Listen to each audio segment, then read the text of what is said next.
Vous sentez-vous piégé? L'angoisse vous serre-t-elle la gorge au milieu de la nuit? Faites-vous face à une injustice qui semble insurmontable, un combat que personne ne voit? Vous n'êtes pas seul. Ce soir, nous n'allons pas simplement lire des mots anciens, nous allons forger une arme spirituelle tirée du cœur même de la parole de Dieu.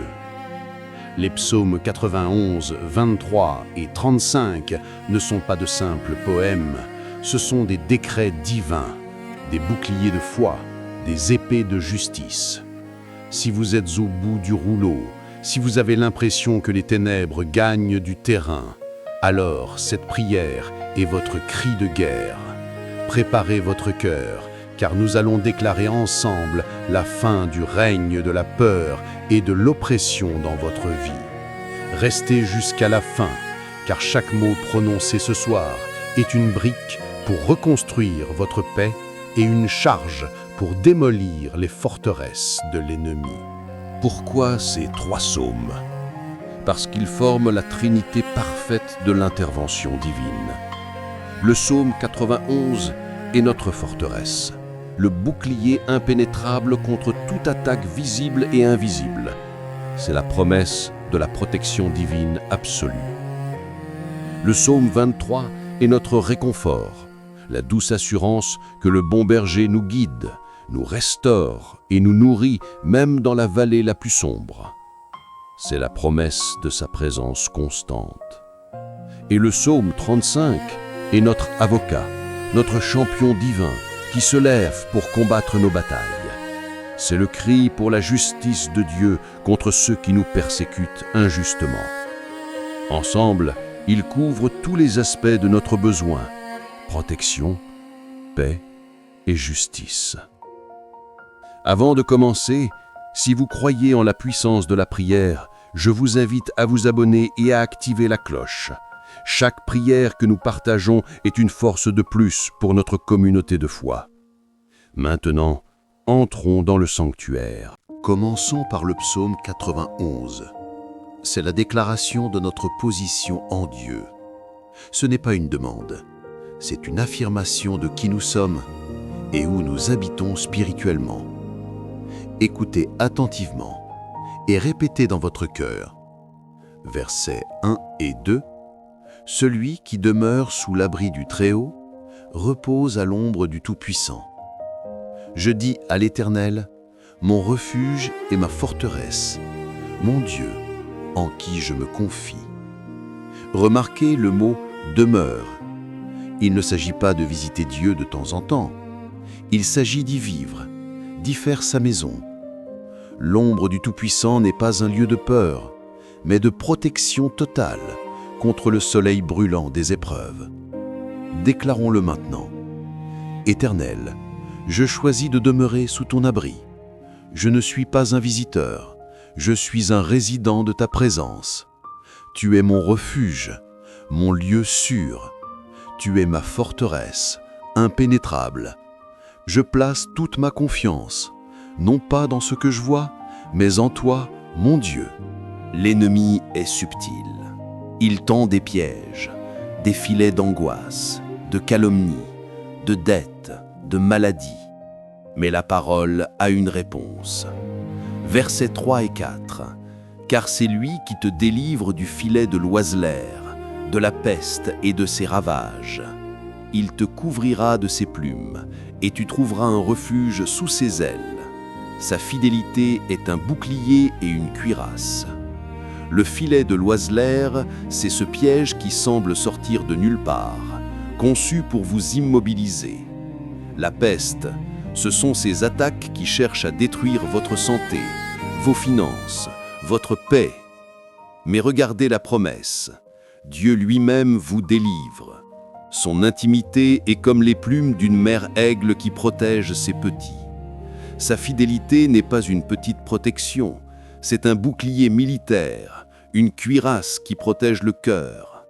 Déclarons, Père céleste, au nom de Jésus, je déclare que tu me délivres de tout filet tendu contre moi.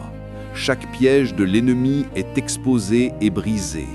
Je me place sous tes ailes. Ta fidélité est mon armure. Aucune peste, aucune calamité, aucune parole mauvaise ne peut m'atteindre. La peur est l'une des armes les plus efficaces de l'ennemi. Elle paralyse, elle tourmente.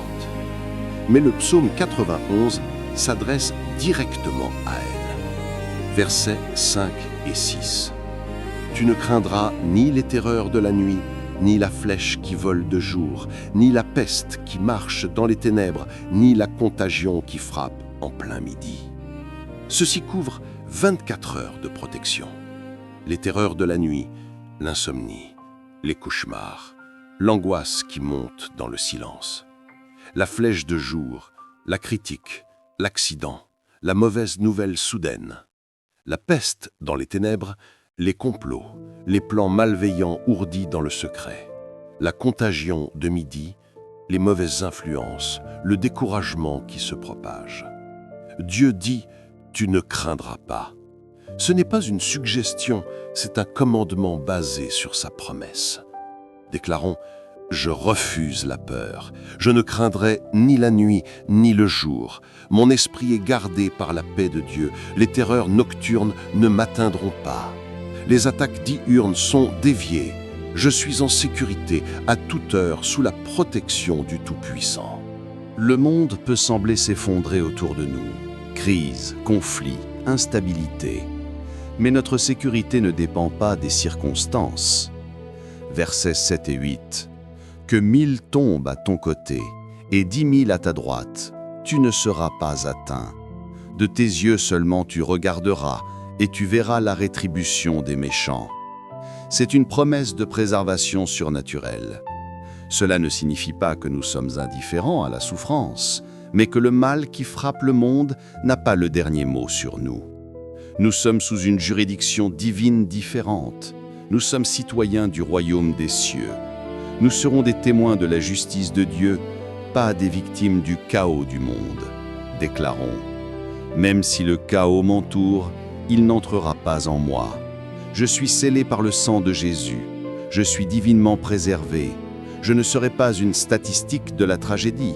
Je suis un témoignage de la grâce et de la puissance de Dieu. Je verrai de mes yeux la justice de l'Éternel. Comment toutes ces promesses s'activent-elles? La réponse est dans notre déclaration de foi et notre relation avec Dieu. Versets 9 à 11. Car tu es mon refuge, ô Éternel. Tu fais du Très-Haut ta retraite. Aucun malheur ne t'arrivera. Aucun fléau n'approchera de ta tente. Car il ordonnera à ses anges de te garder dans toutes tes voies. C'est notre parole, car tu es mon refuge, qui active la promesse « Aucun malheur ne t'arrivera ». C'est un dialogue de foi. Nous déclarons qui est Dieu pour nous et il répond en libérant sa protection. Et cette protection n'est pas passive. Il déploie une escorte céleste. Des anges reçoivent des ordres spécifiques pour notre sécurité. Ils sont mandatés pour nous garder, pas seulement dans les moments importants, mais dans toutes nos voies, chaque jour, chaque pas. Déclarons, Éternel, tu es mon refuge. Très-Haut, tu es ma retraite. Par ma foi en toi, j'active ta promesse. Je déclare qu'aucun malheur, aucun accident, aucune maladie n'a de droit sur moi ou ma maison. J'accueille le ministère des anges que tu as envoyé pour me garder. Maintenant, c'est Dieu lui-même qui parle. C'est la conclusion et le sceau de ce psaume. Versets 14 à 16. Puisqu'il m'aime, je le délivrerai, je le protégerai, puisqu'il connaît mon nom. Il m'invoquera et je lui répondrai. Je serai avec lui dans la détresse. Je le délivrerai et je le glorifierai. Je le rassasierai de longs jours et je lui ferai voir mon salut. C'est la promesse la plus intime. La clé de tout, c'est l'amour. Parce que nous l'aimons, il s'engage à nous délivrer. Parce que nous connaissons son nom, son caractère, il nous élève. Il promet de répondre à nos appels, d'être avec nous dans la détresse, de nous en sortir et de transformer notre épreuve en gloire. Et la promesse ultime, une vie longue et pleine. et la révélation de son salut. Déclarons avec foi. Père, je t'aime. Je connais ton nom, Jésus. Je t'invoque maintenant. Merci de me répondre. Merci d'être avec moi dans cette situation difficile. Je reçois ta délivrance et je crois que tu transformeras cette épreuve en témoignage. Je reçois ta promesse de longs jours et je marcherai dans ton salut. Amen. Nous avons bâti les murs de notre forteresse avec le psaume 91. Nous sommes en sécurité. Mais Dieu ne nous offre pas seulement la sécurité, il nous offre la sérénité. Il ne nous protège pas seulement de l'extérieur, il nous restaure de l'intérieur. Maintenant que les murs sont érigés, entrons dans le jardin de la paix. Passons du Dieu tout-puissant, le guerrier, au Dieu bon berger, le guide. Laissons la voix rassurante du psaume 23 calmer les tempêtes à l'intérieur de notre âme. Si l'angoisse persiste malgré la protection, c'est que votre âme a besoin d'être restaurée. Et c'est la spécialité de notre berger.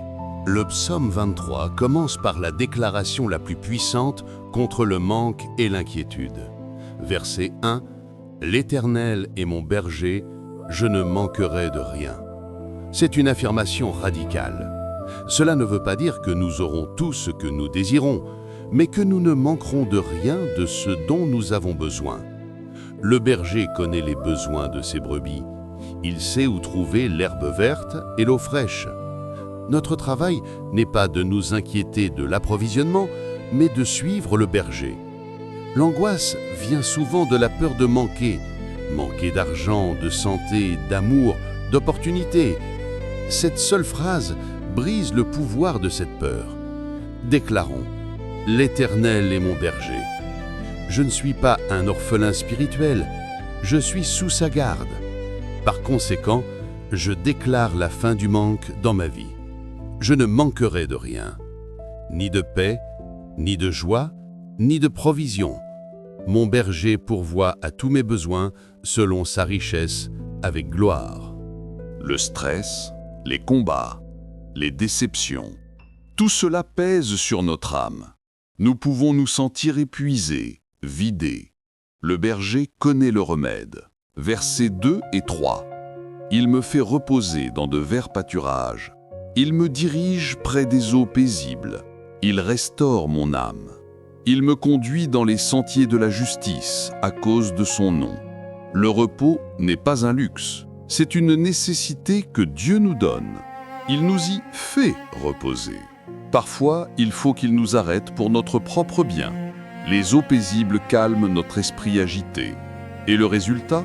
Il restaure mon âme. Il répare ce qui est cassé en nous. Il redonne vie à ce qui était mort. Et il nous remet sur le bon chemin. Non pas parce que nous le méritons, mais pour la gloire de son propre nom. Déclarons, Seigneur, mon berger, fais-moi reposer. Conduis-moi loin du bruit et de l'agitation. Je m'ouvre maintenant à ton œuvre de restauration. Restaure mon âme. Guéris mes blessures émotionnelles. Renouvelle mes forces. Remets-moi sur le chemin de ma destinée. Pour ta seule gloire, j'accepte ton repos. La vie n'est pas toujours faite de verts pâturages. Il y a des vallées de deuil, de maladie, de solitude, de doute. La promesse n'est pas que nous éviterons la vallée, mais que nous la traverserons sans crainte. Verset 4. Quand je marche dans la vallée de l'ombre de la mort, je ne crains aucun mal, car tu es avec moi. Ta houlette et ton bâton me rassurent. Notez qu'il est dit « je marche ». Nous ne nous installons pas dans la vallée, nous la traversons. C'est une saison, pas une destination. Et pourquoi ne craignons-nous pas? Non pas parce qu'il n'y a pas de danger, mais car tu es avec moi. Sa présence change tout. Sa houlette nous guide, son bâton nous défend. La peur est chassée par la conscience de sa présence. Déclarons. Même si je suis dans la saison la plus sombre de ma vie, je ne céderai pas à la peur, car tu es avec moi, Seigneur. Ta présence est ma lumière et mon réconfort. Ton autorité me guide et me protège. Je ne suis pas seul dans cette vallée, je marche avec confiance vers la sortie. C'est l'une des images les plus puissantes de la Bible. La provision et l'honneur de Dieu ne sont pas réservés au temps de paix. Verset 5. Tu dresses devant moi une table en face de mes adversaires. Tu oins d'huile ma tête et ma coupe déborde. Dieu ne se contente pas de nous faire survivre à l'opposition. Il nous fait prospérer devant elle. Il prépare un festin de bénédiction, non pas en cachette, mais à la vue de ceux qui vous souhaitent du mal. C'est une démonstration publique de sa faveur. L'onction d'huile est un symbole d'honneur, de consécration et de guérison. La coupe qui déborde signifie l'abondance, pas juste assez, mais plus qu'assez. Déclarons: Seigneur, je te remercie pour la table que tu dresses pour moi, même en cette saison de combat. Je reçois ta provision, ta faveur et ton honneur à la vue de tous. Je reçois ton onction qui brise les joues et guérit mes blessures. Je déclare que ma coupe déborde de joie, de paix et de bénédiction. Mes ennemis sont les témoins de ta bonté dans ma vie. Le psaume se termine par une certitude pour l'avenir, à la fois sur terre et dans l'éternité. Verset 6. Oui, le bonheur et la grâce m'accompagneront tous les jours de ma vie, et j'habiterai dans la maison de l'Éternel jusqu'à la fin de mes jours. Le bonheur et la grâce ne sont pas des visiteurs occasionnels, ils sont nos compagnons de route permanents. Ils nous accompagnent comme une escorte, chaque jour, sans exception. C'est la promesse d'une vie marquée par la bonté de Dieu. Et la destination finale est assurée, la présence éternelle de Dieu. Cette assurance nous donne la force de faire face à n'importe quel jour, bon ou mauvais. Déclarons: je décrète sur ma vie que le bonheur et la grâce de Dieu me poursuivent et m'accompagnent, chaque jour, sans faute. Mon avenir est sécurisé en toi. Ma destinée est une destinée de bonté, et ma demeure éternelle est avec toi. Cette certitude est l'encre de mon âme. Amen. Nous avons été protégés par le Tout-Puissant. Nous avons été réconfortés par le bon berger. Mais que faire lorsque l'injustice persiste? Que faire quand des adversaires s'acharnent contre nous sans cause? Faut-il simplement endurer? Non. La Bible nous montre que Dieu est aussi un Dieu de justice. Il est le juge suprême et le guerrier divin. Ce psaume ne commence pas par une supplication timide, mais par un ordre du jour audacieux. Versets 1 à 3. Éternel, défends-moi contre mes adversaires. Combats ceux qui me combattent. Saisis le petit et le grand bouclier et lève-toi pour me secourir. Brandis la lance et le javelot contre mes persécuteurs. Dis à mon âme, je suis ton salut. C'est David qui demande à Dieu de prendre les armes.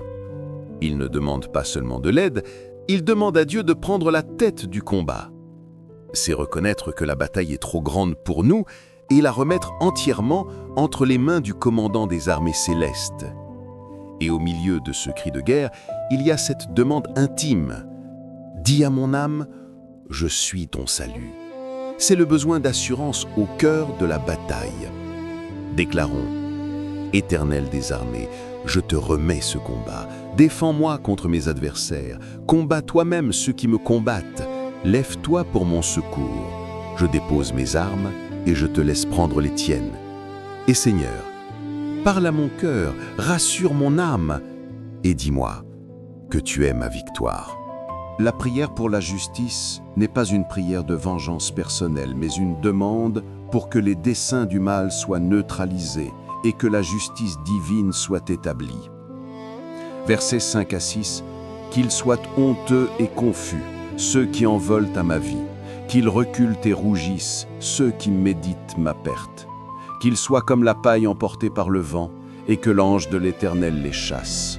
Que leur route soit ténébreuse et glissante, et que l'ange de l'Éternel les poursuive. C'est une prière pour que la confusion s'installe dans le camp de l'ennemi, que leurs propres plans se retournent contre eux. C'est l'intervention de l'ange de l'Éternel, la même puissance qui protège, qui est maintenant déployée pour démanteler l'opposition.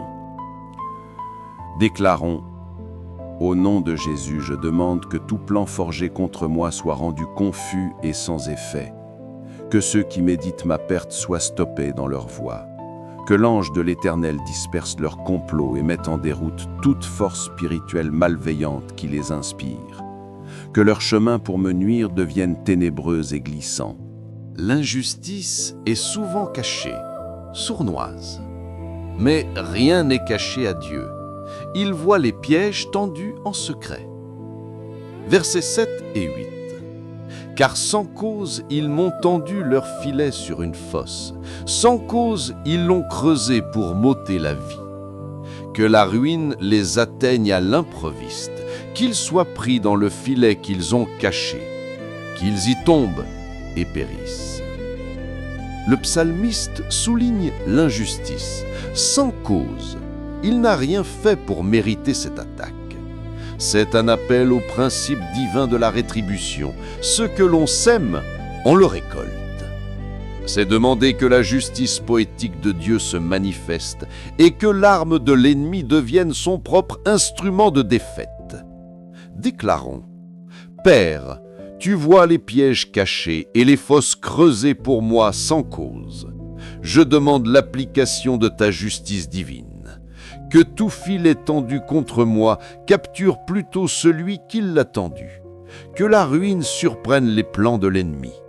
Je ne me réjouis pas du malheur, mais je me réjouis de ta justice parfaite qui prévaut. Au milieu de la bataille, la foi regarde déjà vers la victoire et prépare la louange. Versets 9 et 10. Et mon âme aura de l'allégresse en l'Éternel, elle se réjouira de son salut.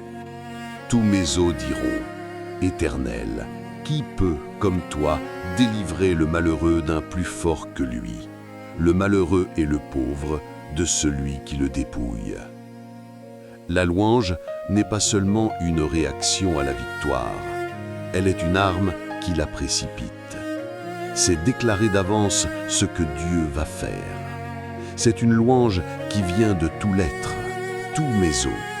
C'est la reconnaissance que la victoire n'est pas due à notre force, mais à la sienne. C'est célébrer Dieu pour qui il est, le libérateur des sans défense. Déclarons: Seigneur, par la foi, mon âme se réjouit déjà en toi. Je célèbre d'avance la victoire que tu me donnes. Je te loue, car il n'y a personne comme toi. Tu es le défenseur des opprimés, le libérateur de ceux qui sont sans force.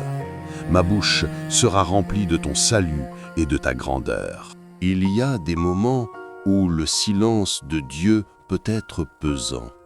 La foi, c'est aussi être honnête avec Dieu sur notre impatience et notre désarroi. Versets 17 et 22. Seigneur, jusqu'à quand le verras-tu? Protège mon âme contre leurs embûches, ma vie contre les lionceaux. Tu as vu, Éternel, ne reste pas en silence. Seigneur, ne t'éloigne pas de moi. C'est un cri du cœur. Jusqu'à quand? C'est la question que nous posons tous dans les longues épreuves. Mais ce n'est pas un cri de doute, c'est un cri de foi.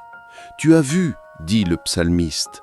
Il sait que Dieu n'est pas ignorant de sa situation. Il lui demande simplement de passer de l'observation à l'action. C'est une prière d'urgence, un appel à l'intervention divine maintenant. Déclarons: Seigneur, je sais que tu vois ma situation. Je ne comprends peut-être pas tes délais, mais je m'accroche à ta fidélité. Je te crie: n'attends plus, ne reste pas en silence face à l'injustice que je subis. Ne t'éloigne pas de moi. Interviens puissamment, Seigneur. Révèle ta force maintenant. Versets 27 et 28. Qu'ils aient de l'allégresse et de la joie, ceux qui prennent plaisir à ma justice. Et que sans cesse ils disent « Exalté soit l'Éternel, qui veut la paix de son serviteur. » Et ma langue célébrera ta justice. Elle dira tous les jours ta louange. La victoire n'est pas seulement pour nous. Elle devient un témoignage qui réjouit tous ceux qui aiment la justice. Notre revendication personnelle devient une raison pour toute la communauté de louer Dieu. Et notre propre vie devient une louange continuelle. La conclusion de la bataille n'est pas la destruction de l'ennemi, mais l'exaltation de l'Éternel. Déclarons, Seigneur, que ma victoire soit une source de joie pour tous ceux qui aiment la justice. Que mon témoignage fasse dire à tous, exalté soit l'Éternel. Je consacre ma langue à célébrer ta justice et ta louange, non pas une seule fois, mais tous les jours de ma vie. Que ma vie entière soit un monument à ta fidélité. Amen. Maintenant, rassemblons ces 3 fils puissants en un seul cordon qui ne peut être rompu. Scellons cette prière par une déclaration finale. Répétez ces paroles avec moi, avec toute l'autorité que Dieu vous a donnée. Par la puissance du psaume 91, je déclare que je demeure sous l'abri du Très-Haut. Je suis protégé, gardé et divinement préservé de tout mal. Les anges cantent autour de moi. Aucune arme forgée contre moi ne prospérera. Par la puissance du psaume 23, je déclare que l'Éternel est mon berger. Je ne manque de rien. Mon âme est restaurée, ma paix est complète. Je traverse les vallées sans crainte car il est avec moi. Sa bonté et sa grâce m'accompagnent chaque jour. Par la puissance du psaume 35, je déclare que l'Éternel est mon défenseur. Il combat pour moi. Toute injustice est renversée, tout complot est anéanti. Dieu me justifie et me revendique publiquement. Je suis protégé, je suis en paix et justice m'est rendue. Les chaînes de l'angoisse sont brisées, les murs de l'injustice sont tombés. Je suis libre au nom puissant de Jésus. Recevez cette bénédiction. Que la paix de Dieu qui surpasse toute intelligence garde vos cœurs et vos pensées en Jésus-Christ. Que la force du Père vous soutienne, que la grâce du Fils vous couvre et que la communion du Saint-Esprit soit avec vous. Marchez dans la victoire que vous avez déclarée ce soir. Ne laissez pas le doute revenir. Quand l'ennemi essayera de vous rappeler vos peurs, rappelez-lui sa défaite. Cette prière est maintenant votre témoignage. Si vous avez été touché, si vous avez senti un poids se lever, écrivez « Amen, c'est accompli » dans les commentaires pour sceller votre foi et encourager les autres. Partagez cette prière avec quelqu'un qui en a besoin. Vous pourriez être la réponse à la prière de quelqu'un d'autre. Soyez bénis et souvenez-vous, la bataille appartient à l'Éternel.